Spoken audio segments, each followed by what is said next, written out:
दोस्तों, सकारात्मक या नकारात्मक ऊर्जा दो अलग अलग ऊर्जा नहीं है। दोनों एक ही ऊर्जा के दो रूप हैं। ऊर्जा दो हो भी नहीं सकती, यह तो तटस्थ है। हमारे शरीर के अंदर जो भी भावनाएं उठती हैं या मन में जो भी चाहत पैदा होती है, उसके पीछे एक ही ऊर्जा सक्रिय रहती है। लेकिन इस ऊर्जा की अलग अलग अभिव्यक्ति कंफ्यूजन पैदा करती है।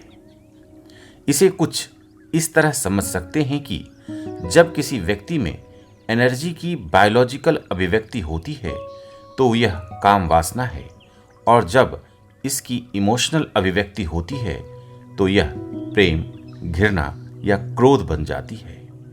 यही एनर्जी जब शैक्षणिक या बौद्धिक रूप से अभिव्यक्त होती है तो विज्ञानवादी, रहस्यवादी, कलावादी या साहित्यिक बन जाती है।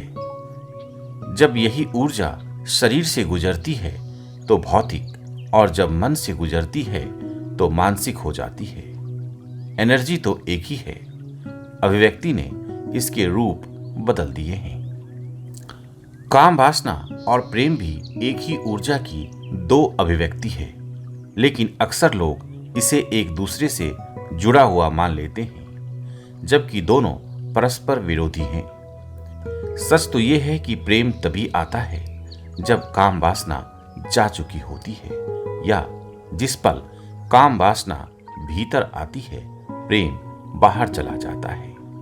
दोनों एक दूसरे के साथ नहीं रह सकते।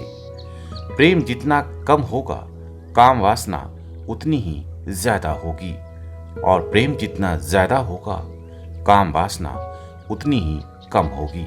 अगर प्रेम जैसा कुछ दिख रहा है तो वह बस एक प्रलोभन है, काम कृत्य के लिए एक भूमिका भर है। यह प्रेम तो बस काम वासना को छुपाने का आवरण मात्र है।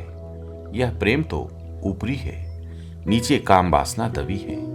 यही कारण है कि विवाह के बाद अक्सर स्त्री पुरुष के बीच प्रेम का उमंग धीमा पड़ जाता है या फिर खत्म हो जाता है, क्योंकि तब काम वासना प्रेम के आवरण से बाहर निकल चुकी होती है। अगर दो लोगों में सचमुच प्रेम है, उनमें जरा भी काम भावना नहीं है, तो वहां उमंग और आनंद का बोध हावी होगा। जिस तरह सूरज की रोशनी अंधेरे का हरण कर लेती है, उसी तरह प्रेम का प्रकाश काम वासना का हरण कर लेता है। अगर आपके भीतर दिव्यता का दरवाजा खुल जाता है तो काम ऊर्जा का प्रवाह उसी ओर होने लगता है। प्रेम के तीन प्रकार हैं। पहले प्रेम में काम वासना हावी है, जबकि दूसरे प्रेम में मैत्री भाव, और तीसरे प्रेम में करुणा का भाव है। इस पर फिर कभी बात करेंगे। आज इतना ही। मैं अद्वैत आपको और आपके अंदर के परमात्मा को प्रणाम करता हूँ। आपके परिजनों की खुशियों के लिए प्रार्थना करता हूँ। जय भारत, जय सनातन।